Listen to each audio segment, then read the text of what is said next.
ეროვნულ მუზეუმში მილიონობით ექსპონატია და თვითოულ ექსპონატთა ჯგუფს თავისი მნიშვნელობა აქვს. ამ ექსპონატებს დიდი მნიშვნელობა აქვს ისტორიისთვის, ბუნებისთვის, ხელოვნებისთვის, მაგრამ არსებობს კოლექციები, რომლებთაც განსაკუთრებული ისტორიული მნიშვნელობა აქვთ. ასეთია ჩვენი პეპლების კოლექცია. სწორედ ეს კოლექცია გახდათ იმ კოლექციათა ნაწილი, რომლებმაც სათავე დაუდო მე-19 საუკუნის შუახანებში კავკასიის მუზეუმს.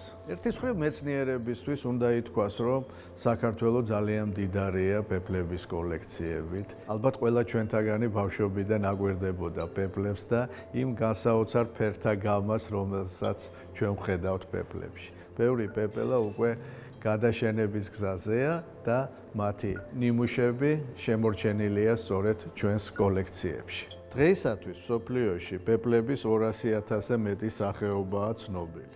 მათგან 20,000-მდე კავკასიაშია, ხოლო საქართველოში 15,000-მდე სახეობა არსებობს, ხოლო 2,500 სახეობა ჩვენ ზოოლოგიურ ფონდშია დაცული. და მათი უმეტესობა ცნობილი ქართველი მეცნიერის, ქალბატონ ეთერი დიდმანიძის მიერ არის შესწავლილი. მან ბევრი ახალი სახეობა აღწერა, როგორიც არის მაგალითად დიდმანიძის მერქანჭამია. ეს სახეობა იმითაა გამორჩეული, რომ მის უძველეს ოჯახს მიეკუთვნება და მხოლოდ ვაშლოვანის ნაკრძალის ტყეებში ბინადრობს და მისი რიცხვი კრიტიკულად მცირეა. პეპლების პირველი პრიმიტიული წარმომადგენლები სავარაუდოდ 140 მილიონი წლის წინ გამოჩნდა. ხოლო მოლეკულური ბიოლოგიის კვლევების შედეგად გინდება, რომ პეპლების ოჯახი 90 მილიონი წლის წინ წარმოიშვა და მრავალ კატასტროფას გაუძლო.